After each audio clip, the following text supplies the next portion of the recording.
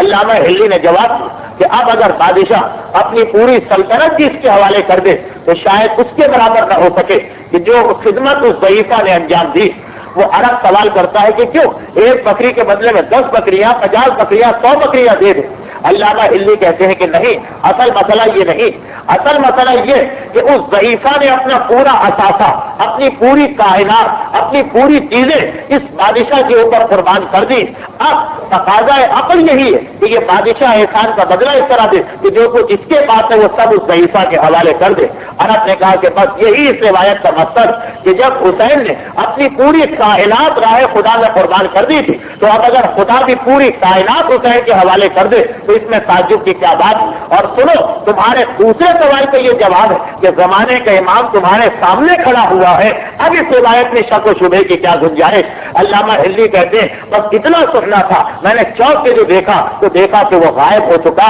اور دور دور تک کہیں اس کے آثار نہیں۔ میں سمجھ گیا کہ یہ امام زمانہ تھے جنہوں نے آ کر نہ صرف یہ کہ اس مسئلے میں میری مدد کی بلکہ جو 40 شب جمعہ والی روایت تھی اس کا نتیجہ بھی میرے سامنے آ گیا اور مجھے امام سے ملاقات کا موقع مل گیا۔ تو یہ ایک پہلو ہے علامہ ہلی کی زندگی کا، خود اس سے اندازہ لگایا جا سکتا کہ کتنا بلند ترین مقام ہے علامہ ہلی کا کہ جب کبھی کوئی مشکل پیش آتی ہے امام آتے ہیں اور حل کرتے ہیں، جب کوئی مسئلہ ہوتا ہے امام آتے ہیں اور اس مسئلے کو حل کرتے ہیں، جب کبھی ملاقات کی تمنا پیدا ہوتی ہے امام آتے ہیں اور علامہ ہلی سے ملاقات کیا کرتے ہیں۔ اور کیوں نہ ہو، علامہ ہلی نے حقیقت میں اس دین اسلام پر ایسا احسان کیا ہے کہ ظہور امام تک اس احسان کے آثار ہر جگہ پائے جاتے رہیں گے۔ ایک تو فقہ کو ترتیب دے کر، مسائل فقہ کو ترتیب دے کر فقہ کی ایک نئی تشکیل کر کے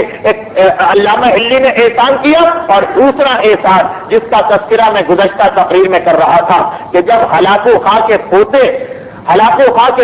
کا بیٹا خدا بندہ شاہ محمد ایک فقہی مسئلے میں پریشان ہوتا ہے اور علامہ ہلی اور ان کے بیٹے فخر المحققین کو دعوت دی جاتی ہے کہ وہ آ کر بادشاہ کے مسئلے کو حل کریں، تو علامہ ہلی ہلا کو چھوڑ کر ایران تشریف لاتے ہیں اور وہاں آنے کے بعد تمام علماء ایران سے وہ مناظرہ کرتے ہیں جس کے اختتام پر شاہ محمد خدا بندے پر حقیقت واضح ہو گئی اور وہ سمجھ گیا کہ دین حق کیا ہے۔ چنانچہ علامہ ہلی کا وہ مناظرہ جیتنا تھا کہ اعلان کرا دیا پوری مملکت میں کہ اب سکے کے اوپر 12 اماموں کے نام لکھے جائیں، اب تمام مساجد میں 14 معصوموں کے نام تحریر کیے جائیں، اور اب ہر جمعے کے خطبے میں 12 اماموں کے نام خطبے کے اندر دیے جائیں۔ اب روایت یہ کہ جب علامہ ہلی اپنے اس مقصد میں کامیاب ہوئے، دین آل محمد مملکت ایران کے اندر پہنچا، بادشاہ کا حکم آ گیا اور اب جو لوگ اس دین کو قبول کرنے لگے، لوگ آتے ہیں علامہ ہلی کے پاس، جس کے ذہن میں جو شک ہے مذہب شیعہ کے بارے میں وہ پیش کرتا ہے اور علامہ ہلی اسے جواب دیتے ہیں۔ تاریخوں میں لکھا کہ جب پہلا جمعہ آیا تو بادشاہ وقت نے شاہ محمد خدا بندے نے علامہ ہلی سے درخواست کی کہ میں یہ چاہتا ہوں کہ آج آپ مسجد میں جا کر آپ تقریر کریں تاکہ عوام الناس بھی آپ کی تقریر سے استفادہ کریں۔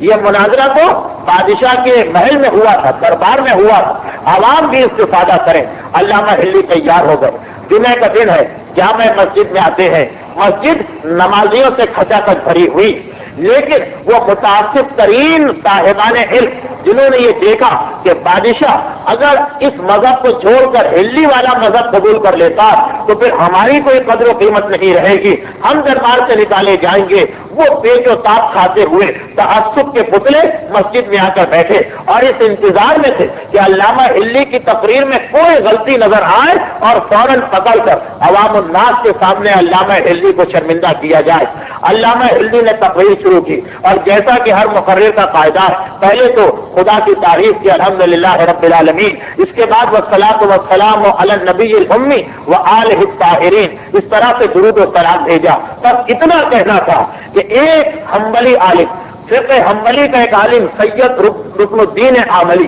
یہ سمجھا کہ مجھے موقع مل گیا، پھر فوراً اپنے مقام سے کھڑے ہوئے سید رکن الدین عاملی، اور کھڑے ہونے کے بعد علامہ ہلی پر اعتراض کیا کہ یہ آپ نے خطبہ ہی غلط پڑھا ہے، بتا رہا کہ آپ کو خطبہ پڑھنا ہی نہیں آتا، آپ نے خطبہ ہی غلط پڑھا. ٹھیک ہے، رسول پر تو درود بھیجا وہ صحیح، مگر آل رسول پر آپ نے کیسے درود بھیجا؟ درود تو خالی نبی پر، گروہ انبیاء پر بھیجنا جائز ہے، غیر نبی پر درود بھیجنا جائز نہیں. یہ درود آپ نے کس طریقے سے غیر نبی پر آل رسول کے اوپر بھیجا؟ علامہ ہلی نے فی الفور جواب دیا. اب جواب جب دیا جاتا تو مجمع کے ذہن کو سامنے رکھ کر جواب دیا جاتا. چنانچہ علامہ ہلی نے فوراً قرآن کی آیتیں پڑھی اور کہا کہ قرآن سے یہ ثابت ہے کہ غیر نبی پر بھی درود بھیجنا جائز ہے. رکن الدین عاملی نے اعتراض کیا، کہاں لکھا ہوا ہے قرآن میں؟ علامہ ہلی نے سورہ بقرہ کی آیتیں پڑھی، الذین اذا اصابتهم مصیبہ قالوا انا للہ وانا الیہ راجعون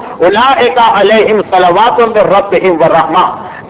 قرآن کے اندر ارشاد ہو رہا ایک ایسا گروہ ہے صاحبان ایمان کا کہ جب ان پر مصیبت نازل ہوتی ہے وہ کہتے ہیں کہ انا للہ و انا الیہ راجعون، ہم اللہ کے ہیں اور اللہ ہی کی طرف پلٹ کے جائیں گے. اولئک علیہم صلوات من ربہم، انہی لوگوں پر خدا کی جانب سے درود نازل ہوتا رہتا ہے. علامہ ہلی نے کہا کہ اس آیت کے اندر غیر نبی پر درود بھیجنا بھی جائز ثابت ہو رہا ہے. فوراً رکن الدین عاملی کھڑے ہو کر اعتراض کرتا کہ آیت میں یہ ہے کہ جن لوگوں پر مصیبتیں نازل ہو، آل رسول پہ کون سی مصیبت نازل ہوئی؟ علامہ ہلی نے بس ایک مرتبہ مختصراً وہ سارے مسائل بیان کیے جو آل رسول پر نازل ہوئے تھے، اور اس کے بعد آخر میں ایک ایسا جملہ کہا کہ تمام کی تمام مسجد ایک مرتبہ رکن الدین عاملی کو دیکھ کر مسکرا اٹھی. علامہ ہلی آخر میں کہتے ہیں سارے مسائل بیان کرنے کے بعد کہ اب یہ سارے مسائل تو نے سنے، لیکن یہ بتا کہ اس سے بڑی مصیبت آل محمد پر اور کیا نازل ہوگی کہ تو اپنے آپ کو سید کہتا ہے،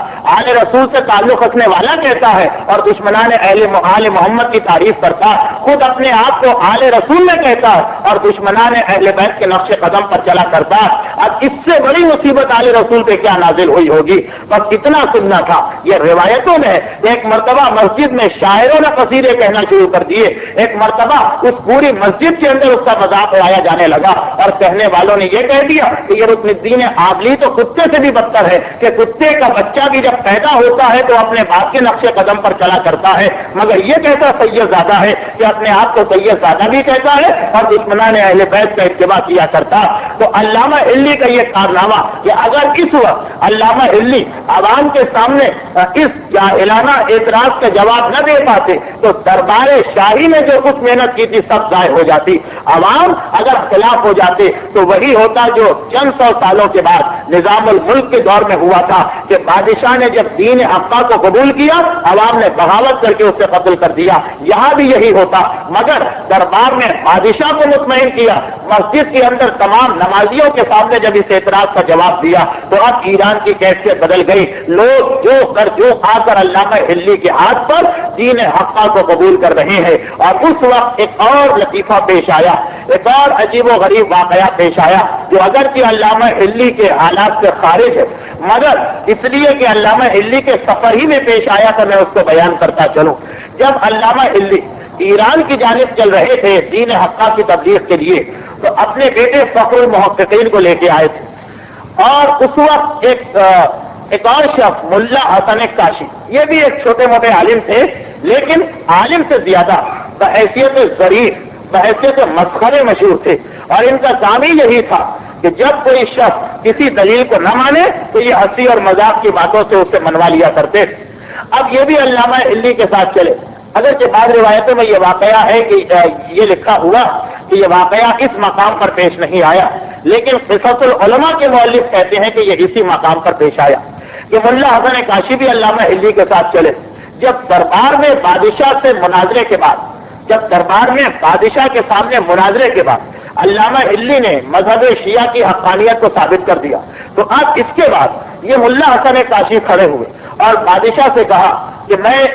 ایک دلیل اور پیش کرتا ہوں یہ بتانے کے لیے کہ کون سا مذہب سچا ہے کون سا مذہب غلط، اور وہ دلیل یہ ہے کہ میں آپ کو دو نمازیں پڑھ کے دکھاتا ہوں. ایک نماز وہ جو ہم اپنے مذہب کے مطابق پڑھیں گے اور ایک نماز وہ جو ہم دوسروں کے مذہب کے مطابق پڑھیں گے. آپ خود فیصلہ کر لیں کہ کون سا مذہب سچا ہے. یہ کہنے کے بعد ایک تو نماز پڑھی 2 رکعت اسی طریقے سے جو چھٹے امام نے بتایا تھا، بڑے خضوع و خشوع کے ساتھ، طہارت کے ساتھ، لباس کو پاک کر کے، خوشبو لگا کر، سجدہ رکھ کر، قبلہ رخ ہو کر، بڑے ادب اور احترام اور خضوع و خشوع کے ساتھ، اور کہا کہ یہ تو ہے ہماری نماز،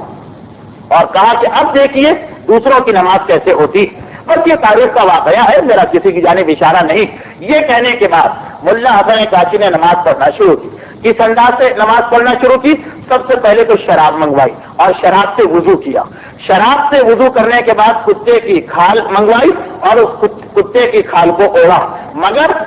نماز کو اور مکمل کرنے کے لیے اس کتے کی کھال کے 1/4 حصے پر کسی سے پیشاب کروایا تاکہ مکمل طور پر نمازی کا لباس صحیح طریقے سے ہو جائے۔ کتے کی کھال کو اوڑھا، اس کے 1/4 حصے کے اوپر، اس کتے کی کھال کے 1/4 حصے کے اوپر پیشاب کروایا۔ اس کے بعد جب کھڑے ہوئے اور نماز پڑھنا شروع کی تو نماز کے اندر نہ کوئی نیت نہ کوئی تکبیرۃ الاحرام، بس اتنا کہا 2 سبز درخت یہ کہا اور رکوع کے اندر چلے گئے۔ شراب سے وضو کر چکے ہیں، چنانچہ اس شراب کی مٹھاس کی وجہ سے مچھر اور مکھیاں پورے اعضائے وضو کے اوپر آ کر بیٹھ چکی، اور اس کے بعد صرف کھڑے ہوئے، صرف اتنا کہا کہ 2 ہرے درخت، اور یہ کہہ کر رکوع میں گئے، رکوع کے بعد سجدے میں گئے۔ اب سجدہ بھی کس چیز پر کیا؟ کتے کا فضلہ منگوایا اور اس کو سامنے رکھ کر اس کے اوپر سجدہ انجام دیا۔ اسی طریقے سے دوسری رکعت پڑھی، اور اس کے بعد دوسری رکعت میں تشہد کے بعد اب سلام پڑھنا ہوتا ہے تاکہ نماز ختم ہو۔ بجائے سلام پڑھنے سے انہوں نے ریح خارج کر کے اپنی نماز کو ختم کیا اور بادشاہ سے کہا کہ یہ ہے نماز جو بہت سے مسلمانوں کے نزدیک صحیح نماز۔ بادشاہ وقت نے ایک مرتبہ اس نماز کو دیکھا، جلال کی حالت میں آ گیا، جلاد کو حکم دیا کہ اس کی گردن کو اڑا دو، اس نے نماز کی توہین کی۔ ملا حسن کاشی ایک مرتبہ پھر کھڑے اور کہا کہ میں نے کون سی نماز کی توہین کی ہے؟ اس میں سے جس چیز پر بھی آپ کو شک یا جس عالم کو بھی شک ہو، میں اسی کے فقیہ کی کتاب سے اس کو ثابت کر کے دکھاؤں گا۔ اب درباری علماء کھڑے ہو، کسی نے کہا یہ شراب سے وضو کیسا، کسی نے کہا کہ یہ پیشاب والی لباس کو پہن کر نماز کیسی، کسی نے کہا کتے کی کھال کو پہن کر نماز کیسی، اور ملا حسن کاشی ایک ایک فقیہ کی کتاب سے دکھا رہے ہیں کہ دیکھو فلاں فقیہ نے لکھا ہے کہ شراب سے وضو کرنا بالکل صحیح اور جائز ہے، فلاں فقیہ نے لکھا ہے کہ نماز میں الحمد اور سورہ کی ضرورت نہیں، کوئی ایک قرآن کی آیت پڑھو بلکہ آیت کا ترجمہ پڑھ لو وہ بھی کافی۔ میں نے مدہام متان سورہ رحمان کی آیت ہے اس کا ترجمہ پڑھا تھا۔ دیکھو فلاں فقیہ کہتا کہ جانور کے پیشاب اور پیخانے کے اوپر بھی سجدہ کرنا بالکل جائز ہے، دیکھو فلاں فقیہ کہتا کہ نماز ختم کرنے کے لیے سلام پڑھنا ضروری نہیں، کوئی ایسا کام کر دو جس سے وضو ٹوٹ جاتا ہے نماز خود بخود ختم ہو جایا کرے گی۔ اس نماز کو ثابت کر کے وہاں دکھایا، چنانچہ اس کے بعد ہی اس کا اثر ہوا کہ بادشاہ کے دل میں مذہب شیعہ کی محبت بڑھی اور دیگر مذاہب سے نفرت اور حقارت میں اضافہ ہوا۔ بڑا نازک موضوع ہے، میں بہت سنبھل کے آگے بڑھاؤں ورنہ بہت کھل کر بھی بات ہو سکتی تھی کہ کس فقیہ کا کون سا مسئلہ کتابوں کے اندر لکھا ہوا۔ تو علامہ ہلی نے اس عظیم ترین کارنامے کو انجام دیا۔ شاہ خدا بندہ نے خواہش کی کہ اب آپ یہی ٹھہر جائیے، مگر علامہ کو اس سے بڑا کام کرنا تھا، چنانچہ واپس ہلا میں آئے۔ ہلے کے مدرسے کو اتنا مضبوط کر دینا ہے کہ اب اس کے بعد فقہ اہل بیت کے اندر کہیں کوئی کمی یا خرابی نہ رہنے پائے، چنانچہ ہلا میں آئے اور 11 محرم سن 726 ہجری تک علامہ ہلی اسی مقام پر اپنے شہر ہلا میں بیٹھ کر دین آل محمد کی تبلیغ کرتے رہے۔ سن 676 ہجری میں علامہ ہلی کے ماموں محقق کا انتقال ہوا تھا۔ اس وقت علامہ ہلی کی عمر 28 سال تھی۔ محقق کے انتقال کے بعد اگرچہ محقق کے بڑے ممتاز ترین شاگرد اور محقق ہلی کے ساتھی علماء بھی زندہ تھے، مگر سب نے بالاتفاق کہا کہ اب مذہب شیعہ کی قیادت مرجعیت علامہ ہلی کو ملنا چاہیے۔ چنانچہ 28 سال کی عمر میں علامہ ہلی تمام قوم شیعہ کے مجتہد اعلیٰ قرار پائے۔ 726 ہجری تک مسلسل 50 سال تک اس منصب کے اوپر فائز رہے، جس کے دوران کتابیں لکھی۔ کتنی کتابیں لکھی کہ تاریخ کا یہ فقرہ کہ علامہ ہلی نے اتنی کتابیں لکھی ہیں کہ جب حساب کتاب کیا گیا تو پتا چلا کہ مرنے سے پیدائش سے لے کر مرنے تک، جس دن پیدا ہوئے اس دن سے لے کر مرنے تک، یعنی تقریباً 80 سال تک اتنی انہوں نے کتابیں لکھی کہ ان کی کتابوں کو جب تقسیم کیا گیا تو پتا چلا کہ اوسطاً روزانہ 1000 صفحے علامہ ہلی کے حصے میں آئے، یعنی روزانہ 1000 صفحے لکھتے تھے۔ اور یہ حساب کب سے لگایا گیا؟ پیدائش سے لے کر جس دن پیدا ہوئے، اگر اس دن سے حساب جوڑا جائے تو مرنے تک جتنے دن ہوتے ہیں 80 سال کی عمر 1000 صفحے روزانہ کے حساب سے علامہ ہلی کے پڑھتے ہیں۔ اور اگر آپ اس عمر سے دیکھیں جب علامہ ہلی عالم بن گئے تھے تو 2000 صفحے علامہ ہلی روزانہ لکھتے تھے۔ میں تو کہتا ہوں کہ 2000 صفحے کوئی پڑھ نہیں سکتا ہے، لکھنا تو بہت دور کی چیز ہے، جبکہ باقی دنیا کے کام کر رہے ہیں، سفر اختیار کر رہے ہیں، واقعات میں آپ نے سنا کہ کربلا جا رہے ہیں، زیارت کے لیے جا رہے ہیں، شاگردوں کو درس دے رہے ہیں، نماز پڑھا رہے ہیں، تمام دنیا شیعت کے مسئلے آتے ہیں۔ تو اب علامہ ہلی کتابیں لکھی تو اتنی کہ روزانہ کے 2000 صفحات تحریر فرماتے تھے، اور عملی خدمت کی تو ایسی کہ پورے ایران کے اندر مذہب شیعہ کو پھیلا دیا، اور ساتھ ساتھ تقویٰ اور پرہیزگاری۔ وقت بہت کم رہ گیا ہے، فقہی مسائل بھی آنے والے ہیں، میں تفصیل میں نہیں جا سکتا، لیکن بس اتنا سن لیجیے کہ تقوی اور پرہیزگاری کو دیکھیں علامہ ہلی کی تو تقوی کی یہ منزل ہے، پرہیزگاری کی یہ منزل ہے کہ علامہ ہلی کے بارے میں مشہور و معروف کہ انہوں نے اپنی زندگی میں کم سے کم 3 یا 4 مرتبہ پوری زندگی کی نمازوں کو احتیاطاً دوبارہ دہرایا ہے کہ شاید کوئی غلطی ہو گئی ہو، شاید کوئی کمی رہ گئی ہو۔ پوری زندگی کی نمازیں 3 یا 4 مرتبہ دہرائی ہیں کہ کوئی کمی نہ رہنے پائے،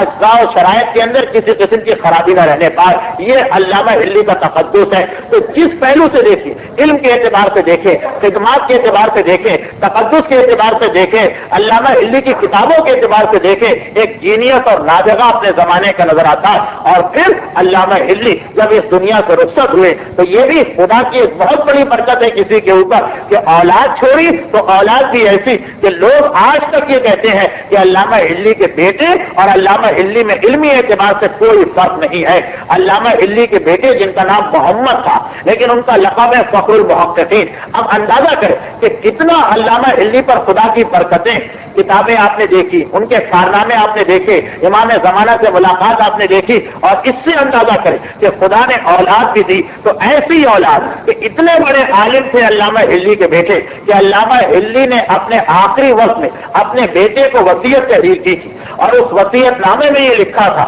کہ میری جتنی کتابیں نامکمل ہیں تم ان سب کو مکمل کر دینا، اور دیکھو میری جتنی کتابیں ہیں ان سب کو تم دوبارہ دیکھنا، اور جہاں جہاں کوئی غلطی نظر آئے تم میری کتابوں کی غلطیوں کو صحیح کرنا، تم میری غلطیوں کی اصلاح کرنا۔ کتنا بڑا مقام ہوگا علامہ ہلی کے بیٹے کا کہ علامہ ہلی جیسا عالم اپنے بیٹے سے کہہ رہا کہ میری کتابوں کو مکمل بھی تم کرو اور میری کتابوں کی غلطیوں کی اصلاح بھی تم کرو۔ چنانچہ علماء لکھتے ہیں کہ علامہ ہلی کے صاحبزادے نے اگرچہ طویل عمر پائی تھی لیکن ان کی کتابیں بہت کم ہیں، کیونکہ زیادہ تر انہوں نے اپنے والد کی کتابوں کو مکمل کیا تھا، جس میں مشہور ترین کتاب الحسین۔ کتاب الحسین وہ کتاب ہے جس میں علامہ ہلی نے 2000 دلیلیں امیر المومنین کے خلافت کے بارے میں جمع کی۔ اس کو آدھا انہوں نے لکھا اور اس کے بعد ان کے بیٹے نے مکمل کیا۔ ضمنی طور پر ان کے بیٹے کے بارے میں 2 باتیں آپ کو بتا دوں تاکہ علامہ ہلی کی پوری زندگی مکمل ہو جائے۔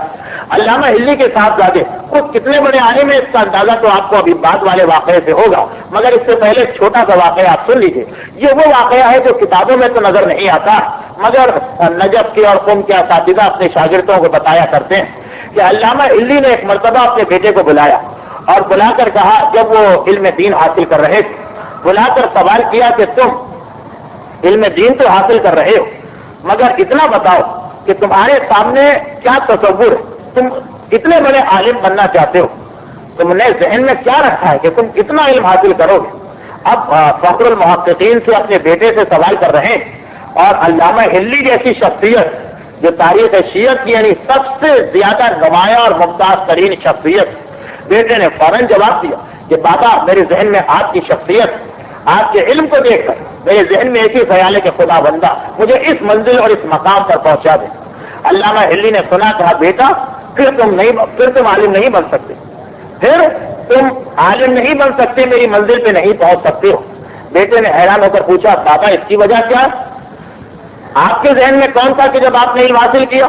تو کہا کہ جب میں نے علم حاصل کیا تو میرے ذہن میں امام تھے اور میں نے کہا تھا خدا بندہ مجھے اتنا علم دے دے کہ امام کے برابر میرا علم پہنچ جائے. جب میرے ذہن میں وہ تصور تھا اور میں نے کوشش کی تو پھر میں اس منزل پر پہنچا جہاں آج تمہیں نظر آ رہا ہوں. اگر تم نے مجھے سامنے رکھ کر کوشش کی تو یقیناً تم اس سے کم ہی علم کے درجے پر پہنچو گے اور تمہارا علم ختم ہو جائے گا. تو ہمیشہ ہمت کو بلند رکھو. اور یہ اخلاقیات میں معصومین کا ایک اصول بھی کہ دیکھو ہمیشہ ہمتیں بلند رکھو, ہمیشہ اونچے کام کے بارے میں سوچو, تبھی تم کامیاب ہو سکو گے. تو اب بیٹے نے باپ کی نصیحت پر ایسا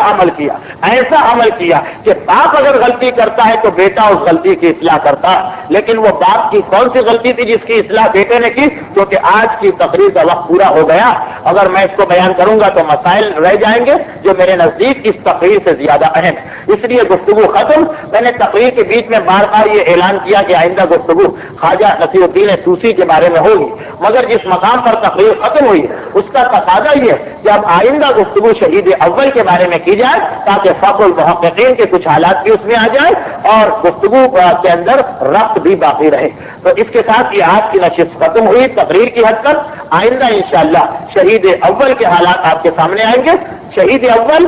فخر المحققین کے شاگرد ہیں,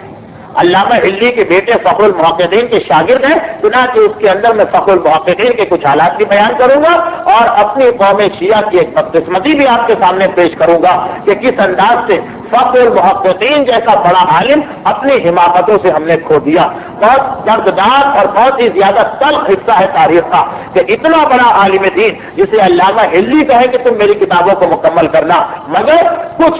ناعاقبت اندیش اور کچھ جاہل اور کچھ حسد کرنے والے شیعوں نے اتنی عظیم ہستی کو ہم سے دور کر دیا. تفصیل انشاءاللہ آئندہ تقریر میں آئے گی. تو اب اس سے پہلے کہ مسائل شروع ہو ایک مرتبہ درود بھیج دیجیے محمد والے.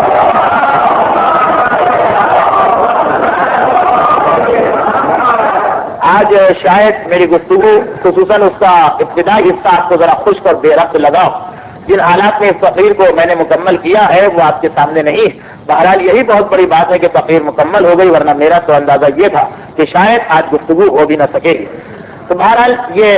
چند مجبوریاں اور چند بیماریاں تھیں جس کی بنا پر یہ پریشانی ہوئی. آئندہ سے سلسلہ باقاعدگی سے چلے گا. میں نے اعلان کیا تھا کہ 1 گھنٹے کی تقریر ہوا کرے گی, لیکن علامہ ہلی جیسی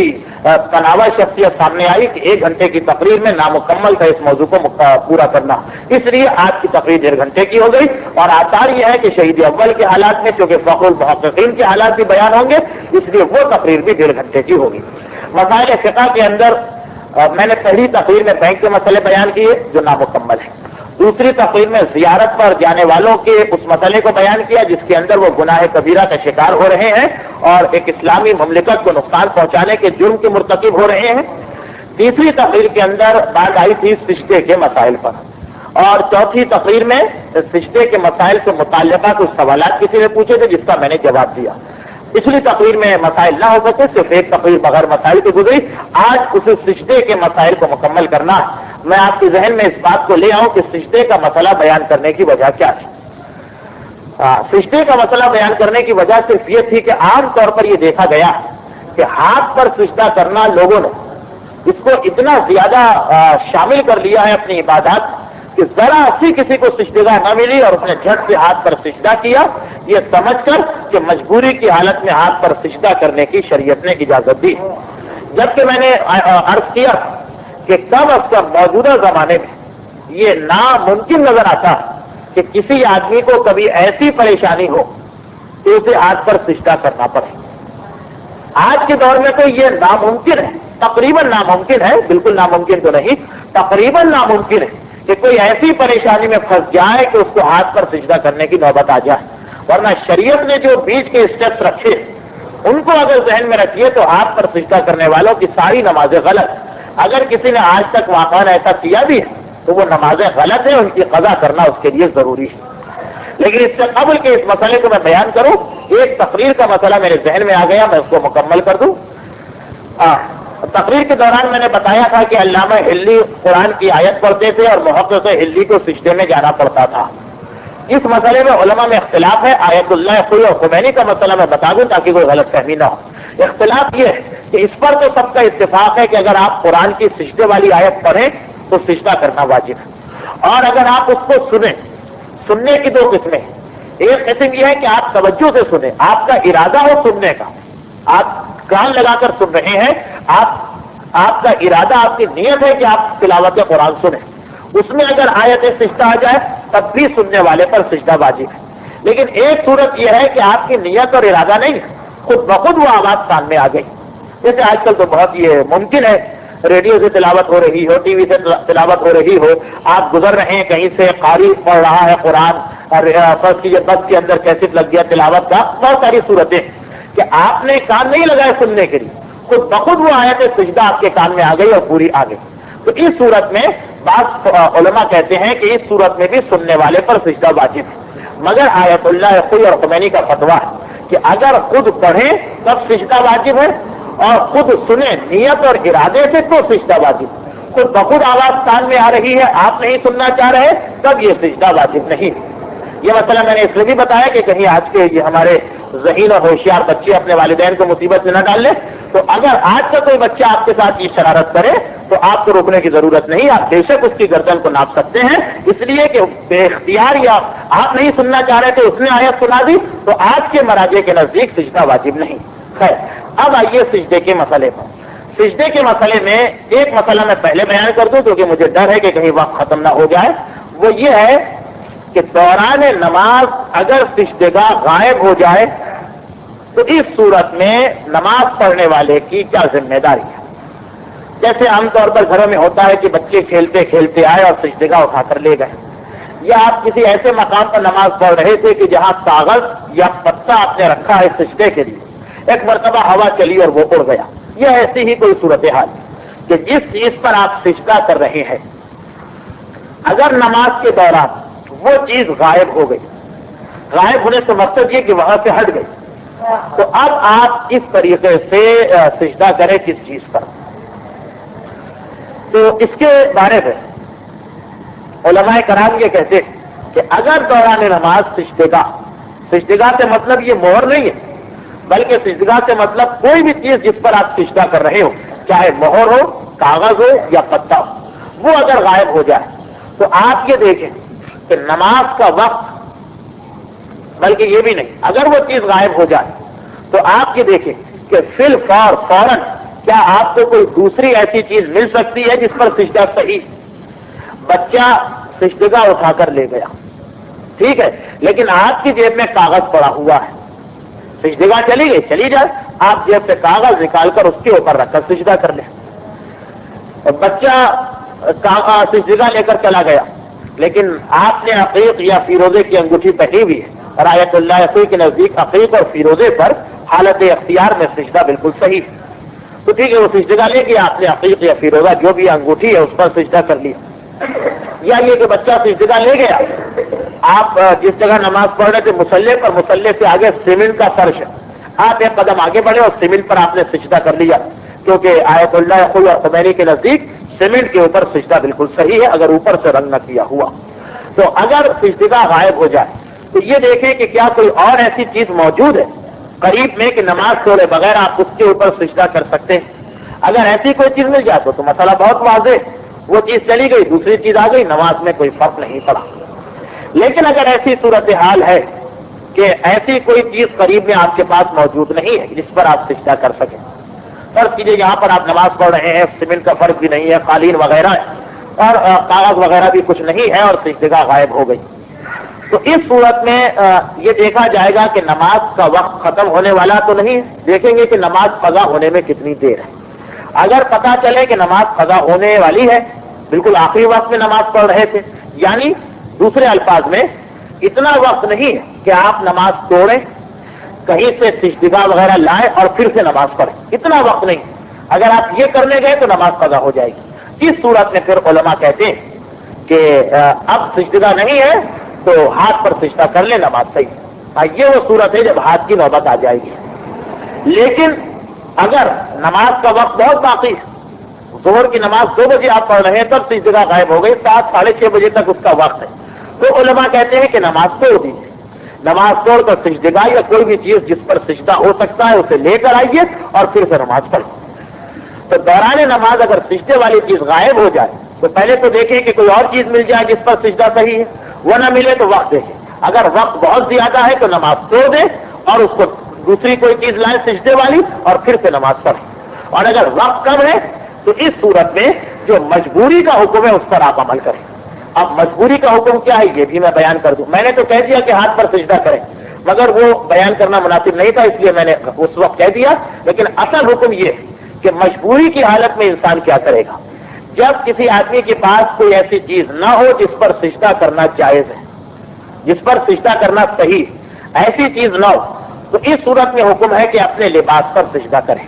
ترتیب ذہن میں رکھیے، نمبر 1 کیا چیز ہے، نمبر 2 کیا چیز ہے، نمبر 3 کیا چیز ہے۔ اگر کوئی سجدے والی چیز نہ ملے تو حکم یہ ہے کہ اپنے لباس پر سجدہ کرو، اپنے لباس پر، دری نہیں، قالین نہیں، لباس پر سجدہ کرو۔ اب اگر لباس پر سجدہ کرنا ممکن نہیں ہے، یعنی لباس کتنا لمبا نہیں ہے کہ اسے کھینچ کر سجدہ کریں، اتارنے کا موقع نہیں ہے، کوئی ایسی مجبوری ہے، گرمی زیادہ ہے، سردی زیادہ ہے، لوگوں کا ہجوم ہے جس میں آپ لباس نہیں اتار سکتے، کوئی بھی ایسی مجبوری، تو پہلا حکم یہ ہے کہ اپنے لباس پر سجدہ کریں، چاہے لباس اتارنا پڑے اور چاہے لباس کو آگے کھینچ کر اس پر سجدہ کرنا پڑے۔ اگر لباس بھی نہ ملے تب یہ ہے کہ ہاتھ کے اوپر سجدہ کرو، پھر حکم یہ ہے کہ ہاتھ پر سجدہ کرو مجبوری کی حالت میں۔ مجبوری کی حالت میں بھی پہلا نمبر ہے لباس نہ مل سکے تو نمبر 2 ہے ہاتھ، اور اگر ہاتھ پر بھی ممکن نہ ہو کسی مجبوری کی وجہ سے، ہاتھ پر بھی ممکن نہیں ہے، کوئی زخم ہے، کوئی نجاست ہے، کوئی ایسی بات ہے، ہاتھ پر بھی ممکن نہیں ہے، تو پھر آیت اللہ کوئی کہتے ہیں کہ جو چیز بھی نظر آئے اس پر سجدہ کر لو، وہ دری ہو، وہ قالین ہو، کوئی چیز بھی، کوئی تو چیز سامنے ہوگی، جو چیز بھی ہو سجدہ کر لو۔ لیکن آیت اللہ خمینی کہتے ہیں کہ نہیں، اگر ہاتھ پر ممکن نہ ہو تو جو معدنیات ہے، جو معدنیات زمین سے کھود کے نکالی جاتی ہیں، مثلا سونا ہے، چاندی ہے، لوہا ہے، پیتل ہے، یہ جو مائنز معدنیات نکالی جاتی ہیں، کوئلہ ہے، ان پر سجدہ کرو، اور یہ بھی نہ ملے تب پھر یہ کہ جو چیز بھی سامنے نظر آئے اس پر سجدہ کرو۔ تو آیت اللہ کوئی کے نزدیک 3 اسٹیپ ہیں مجبوری میں۔ نمبر 1 لباس نہ ملے تو ہاتھ پر ممکن نہ ہو تو جو چیز بھی مل جائے، اور آیت اللہ خمینی کے نزدیک 4 اسٹیپ ہیں۔ نمبر 1 لباس، وہ نہ ملے تو ہاتھ پر ممکن نہ ہو تو معدنیات پر ممکن نہ ہو تو دنیا کی جو چیز بھی آپ کو نظر آئے۔ یہ ہے مجبوری کی حالت میں ترتیب۔ اب آئیے پرانے مسئلے پر کہ اگر دوران نماز سجدہ غائب ہو گئی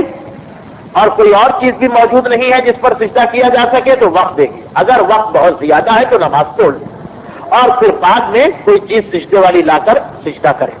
اور اگر وقت بہت کم ہے، نماز قضا ہو رہی ہے، تو پھر اس مسئلے پر عمل کریں، یعنی وہ سجدگاہ تو بچہ لے گیا اٹھا کر، یہ ہوا سے اڑ گئی،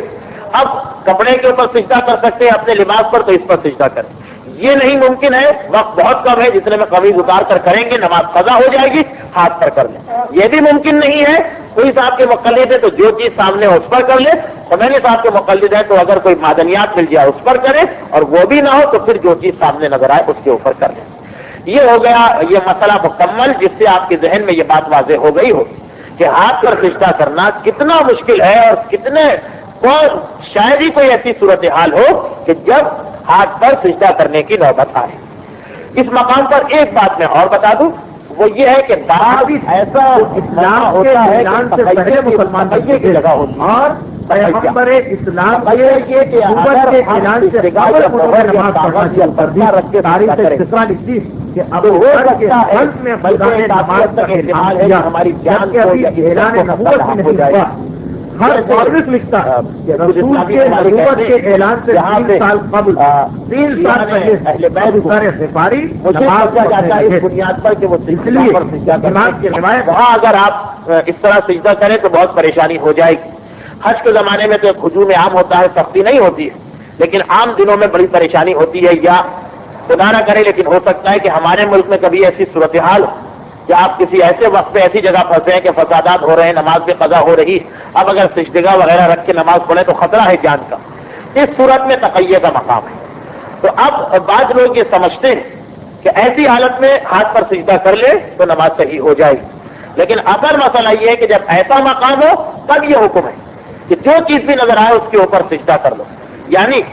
تقیہ کی جب صورتحال ہو اس وقت اگر آپ ہاتھ پر سجدہ کر بھی سکتے ہو تب بھی شریعت آپ کو مجبور نہیں کر رہی کہ انہیں اس چیز کا خیال رکھو، بلکہ شریعت کہتی ہے تخیہ کی صورت میں جس طرح سارے لوگ سجدہ کر رہے ہیں تم بھی اسی طرح کر لو۔ اگر آپ کے لیے ممکن بھی ہو اپنی جان پر کھیل کر آپ سجدہ رکھ کر نماز پڑھ سکتے ہیں، تب بھی شرن یہ بہادری نہیں بلکہ بے وقوفی کہلائے گی، بلکہ حکم یہ ہے کہ جو چیز سامنے ہو اسی پر سجدہ کر لیا جائے۔ اب آخر میں جو تقریباً 2 منٹ بچ رہے ہیں اس میں بہت مختصراً 2-3 باتیں اور بتا دوں۔ میں نے یہ عرض کیا تھا کہ کن کن چیزوں پر سجدہ صحیح ہے، اس سلسلے میں میں نے تیسری تقریر میں کچھ مسائل بتائے تھے کہ زمین سے جتنے پتھر نکلتے ہیں، سنگ مرمر ہے، سنگ سیاہ ہے، جتنے پتھر نکلتے ہیں ان سب پر، اور زمین سے اگنے والی ان چیزوں پر جو نہ کھائی جاتی ہے نہ پہنی جاتی ہے اس پر سجدہ بالکل صحیح۔ اس سلسلے میں نے کچھ مثالیں دی تھی جو عام طور پر آپ کے لیے فائدہ مند ہو سکتی، چنانچہ میں 2-3 مثالیں اور دے دوں تاکہ بات مکمل ہو جائے۔ زمین پر تو سجدہ صحیح ہے، زمین سے مراد وہ جو مٹی ہے، جو زمین سے پتھر نکلتا ہے وہ پہاڑی پتھر ہو یا سنگ مرمر ہو یا اسی قسم کا پتھر ہو اس پر بھی سجدہ صحیح۔ اسی طرح سیمنٹ کا جو فرش، سیمنٹ کا فرش بشرط یہ کہ اوپر سے اس پر کوئی رنگ نہ کیا جائے، جو خالی سیمنٹ کا فرش ہے اس کے اوپر بھی سجدہ صحیح ہے، کوئی چیز رکھنے کی ضرورت نہیں۔ اسی طرح جو آج کل رواج ہے موزیک کا، موزیک کے فرش کے اوپر بھی سجدہ بالکل صحیح ہے، اور اس میں بھی اگر اوپر سے رنگ کیا جائے تو غلط ہے، لیکن اگر اوپر سے کوئی رنگ نہ ہو، جو موزیک کے پتھروں کا اپنا رنگ ہوتا ہے وہی موزیک ہو تو اس کے اوپر بھی سجدہ صحیح ہے۔ یعنی اگر آپ اپنی پیشانی سیدھی سیمنٹ کے فرش پر رکھیں سجدہ ہو گیا، اپنی پیشانی موزیک کے فرش پر رکھیں آپ کا سجدہ ہو گیا۔ اور اسی سلسلے میں ایک بات اور، کاغذ کا مسئلہ تو بہت عام ہے، ہر ایک سمجھ گیا کہ کاغذ پر سجدہ صحیح، مگر ایک مسئلہ اور ہے، کاغذ پر سجدہ جائز ہے چاہے کاغذ کسی بھی رنگ کا ہو، یہ ضروری نہیں کہ سفید کاغذ، نیلا، پیلا، کالا، لال، سفید جس رنگ کا بھی کاغذ ہو اس کے اوپر سجدہ بالکل جائز ہے، بس شرط یہ ہے کہ لکھا ہوا نہ ہو۔ اگر لکھا ہوا ہے تو کسی کونے میں سجدہ کر لے جہاں پر کوئی تحریر موجود نہیں۔ اچھا ایک بات اور آخری میں بتا دوں، یہ مسئلہ تو آپ نے بار بار سنا کہ پتے پر سجدہ جائز ہے، تو ہر آدمی جانتا ہے، مگر پتے کے سلسلے میں ایک چیز میں بیان کر دوں، یہ غلط فہمی کچھ مقامات پر میرے آنکھوں کے سامنے واقع ہو گئی، اس لیے میں بتا دوں۔ پتوں پر سجدہ جائز ہے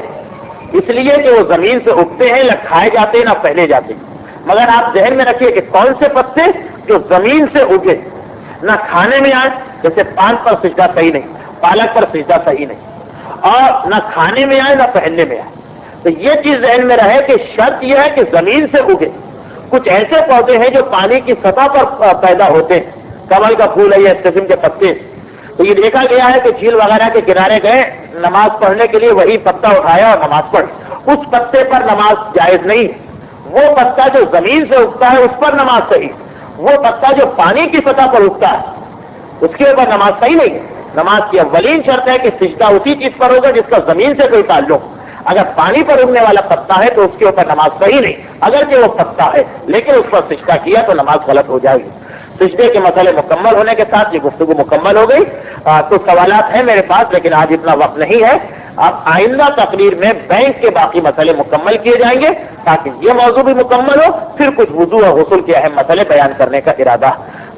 تقریر کے اختتام پر حسب روایت اور حصول ثواب کی خاطر ایک مرتبہ درود بھیج دے محمد والے محمد۔